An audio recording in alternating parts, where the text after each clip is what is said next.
अस्सलाम वालेकुम my YouTube family, कैसे हैं आप सब लोग। उम्मीद है कि आप सब लोग ठीक ठाक होंगे, खैरियत से होंगे।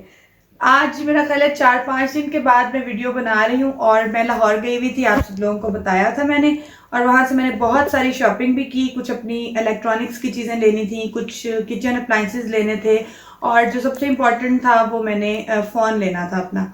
फ़ोन मैंने ले भी लिया, लेके वापस भी कर दिया। पूरी स्टोरी आपको सुनाती हूँ कि क्यों लिया और क्यों लेके वापस भी कर दिया। मतलब लेना तो इसलिए था कि वीडियो भी बनानी होती है और अब मेरा ये जो फ़ोन है ना, अब समहाउ ये अब मुझे लगता है कि अब इसको चेंज करने का टाइम आ गया है। और मैं पिछले 6 महीने से ये डिसीजन नहीं कर पा रही कि मैं कौन सा फ़ोन लूँ, क्योंकि मैं शुरू से नोट यूज़र हूँ और नोट 5 के बाद नोट 8 पे आई और उसके बाद जो है वो नोट 10 नहीं लिया मैंने। फिर उसके बाद वो 20 के बाद जो है एस सीरीज़ के साथ नोट जो है वो मर्ज हो गया, तो वो तो बिल्कुल ही भाई पहुंच से भी बाहर हो गया।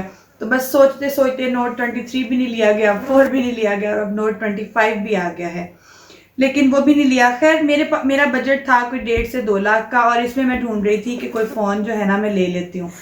अब मैंने क्योंकि इस तरह की जो टेक्निकल चीज़ें हैं ना वो अपने भाई से डिस्कस करती हूँ, उसके साथ डिस्कस किया तो उसने मुझे कहा कि आप ए सीरीज़ में चले जाओ और A56 जो है ना सैमसंग का वो नया आया है, तुम वो ले लो। खैर जी, मैं चली गई लाहौर हफीज़ सेंटर और मैंने वहाँ से जाके फ़ोन भी लिया, पेमेंट भी कर दी, फ़ोन लेके घर भी आ गई।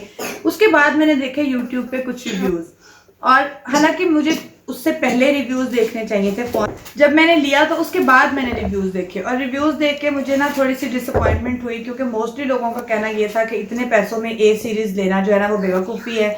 फिर मुझे मेरे कज़न ने कहा कि आप क्योंकि नोट यूज़र हैं, उसका जो और तरह वो परफॉर्म करता है, ए सीरीज़ जो है वो और तरह से परफॉर्म कर रहा है, तो आप ऐसा करें कि आप इसको चला नहीं पाएंगी, आप छोड़ें, आप थोड़ा सा बजट बढ़ा के ना नोट 23 जो है वो यूज़ में कोई ले लें।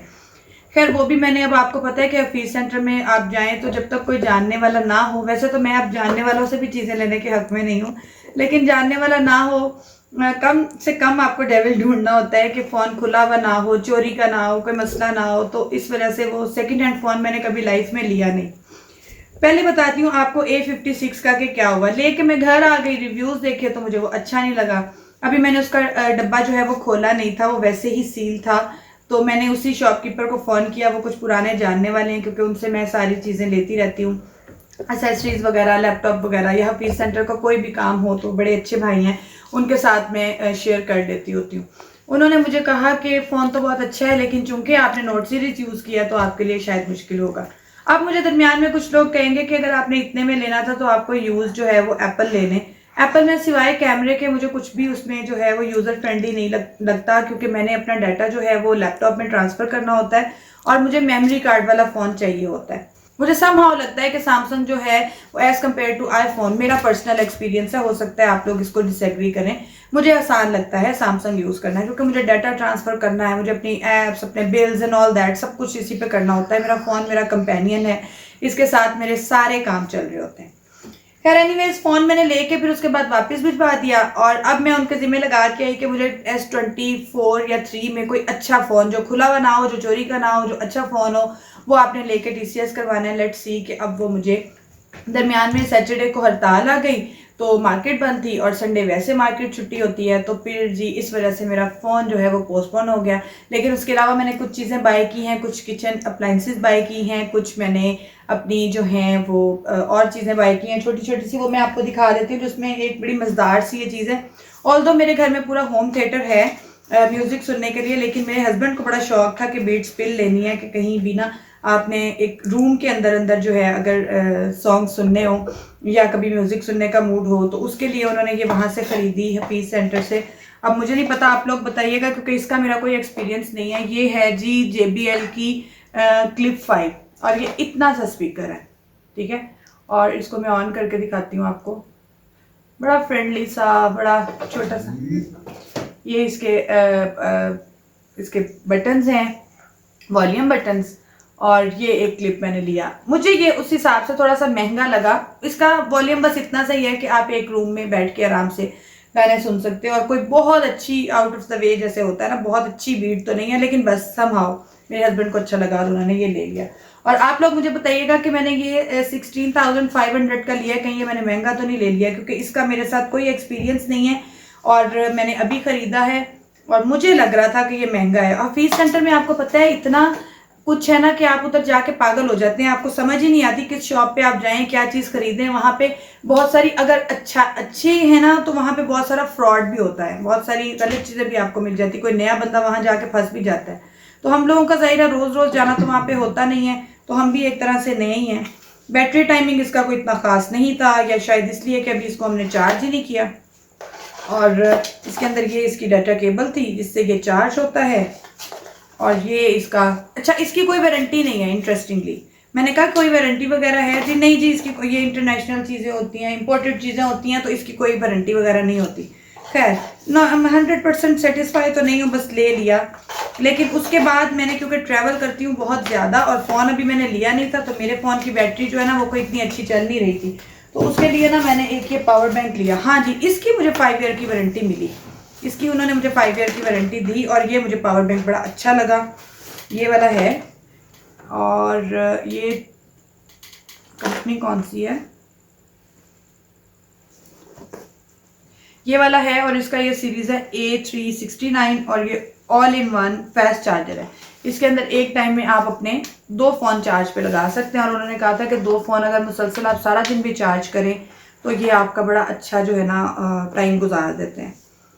ये है तो मेड इन चाइना ही। और ये मुझे उन्होंने दिया 8500 का with 5 year money back guarantee. उन्होंने कहा 5 ईयर के दौरान अगर इसको कुछ भी हो जाता है तो इसको हम जो है आपको रिप्लेस करके देंगे। एक मैंने ये लिया। और उसके बाद एक मैंने बड़ी अच्छी सी चीज़ ली है गेमिंग वाली, वो मैंने अब क्योंकि यूज़ हो रही है, बच्चों ने उसको घर पहुंचते ही फ़ौरन उसको अनबॉक्स किया और उसको लगा के यूज़ करना शुरू कर दिया। लेकिन वो एक डिफरेंट चीज़ है, स्पेशली उन लोगों के लिए वो मज़ेदार होगी जो मेरी तरह 90s वाले बच्चे हैं। 90s वाले टाइम की हमारी जो हम गेम्स खेला करते थे ना, वो वाली सारी गेम्स है। उसके अंदर 5000 प्लस गेम्स हैं, 2 उसके साथ कंट्रोलर हैं। उसकी भी इंशाल्लाह मैं जल्दी आपके साथ रिव्यूज शेयर करूंगी। अभी तक तो मेरे बच्चे उसको बड़ा एंजॉय कर रहे हैं एंड आई एम ग्लैड कि मेरा वो इतना महंगा भी नहीं मिला। आई गेस वो 8500 का था, आई एम नॉट श्योर, मैं हस्बैंड से पूछूंगी। और उसमें जब दोबारा वीडियो उसकी अनबॉक्सिंग की लगाऊंगी ना तो उसमें मैं उसके प्राइस भी मेंशन कर दूंगी। अब आ जाते हैं जी हम अपनी ऐप्स की तरफ। तो ऐप्स का कैसा चल रहा है आप लोगों का। कुछ लोगों ने बड़ी ऑनलाइन न्यू ऐप के बारे में बड़ी तारीफ की है, जो ये अपलर की जगह पे आई है, जिसको साहत ऑलरेडी चला रहा है। और इन्होंने कहा है कि चले हम, काफ़ी लोगों ने, मेरे जानने वालों ने, इवन मेरी सिस्टर ने भी उसमें फिर दोबारा से पैसे लगा दिए, ये सोच के कि चले जी 4-5 महीने तो ये पैसे देगी ना। तो 4-5 महीने के लिए बच्चे जो है उसमें इन्वेस्ट करके खुश हो गए हैं। तो देखते हैं कि क्या होता है। आप लोग बताइए कि आप लोग क्या कर रहे हैं आजकल। और बहुत शुक्रिया आप सब लोगों का कि आप लोग जो है वो अपडेट करते रहते हैं। लेकिन मैंने एक चीज़ देखी है कि जैसे ही आप मंजर से गायब होते हैं ना, आपके व्यूज़ भी कम हो जाते हैं और इंटरेस्ट भी लोगों का कम हो जाता है। अब 2 वीडियोस मेरी बहुत अच्छी गई हैं, लेकिन उसके बावजूद जो है ना, जहाँ पे ही आप लोगों ने उसको देखना, लाइक शेयर करना छोड़ा है ना, वो वहीं पे जाके स्टक हो गई हैं।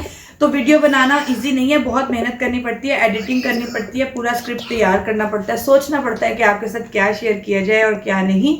तो मैंने सोचा कि चलें आज ये कुछ अच्छा अप्लाइंसेस की वीडियो जो है ना, वो मैंने पहले सोचा था कि मैं इसी वीडियो के अंदर ऐड करके आपको दिखा दूं। मैंने अभी यूज़ नहीं की, मैंने अभी उनके बॉक्स खोले नहीं है। मैंने कहा आपके साथ खोलूंगी, आपके सामने खोलूंगी। मेरी जो पुराने वाली, जो मेरी शादी वाली अप्लाइंसेस थी, वो ऑलमोस्ट किसी का कोई मसला हो गया था, किसी का कोई हो गया था। हाँ, एक उसमें एक्सपीरियंस मैंने किया, वो मैं जब वो खोलूंगी ना तो उसके अंदर ही आपको बताऊंगी कि आप लोगों ने जब लेना है तो उसके अंदर एहतियात क्या करनी है। बाकी मेरा ख्याल है आज के लिए इतना ही। कल से इंशाल्लाह रूटीन में आऊँगी। लाहौर मेरे काफ़ी दिन लग गए, और जब आपको पता है घर से आप कहीं गए हुए होते हो, जब वापस आते हो तो घर को सेटिंग करते हुए, अपनी रूटीन पे आते हुए ही आपको बड़ा टाइम लग जाता है। तो अभी मैं वो सेटल डाउन हो रही हूँ, और जैसे ही सारी चीज़ें सेटल डाउन होती हैं फिर रूटीन में इंशाल्लाह वीडियोज़ भी आनी शुरू हो जाएंगी। आप लोगों से इन कॉन्टेक्ट भी रहूँगी मैं इंशाल्लाह। आप लोग अपना बहुत सारा ख्याल रखिएगा और मुझे दुआओं में याद रखिएगा। अब मैं चलती हूँ, अल्लाह हाफिज़।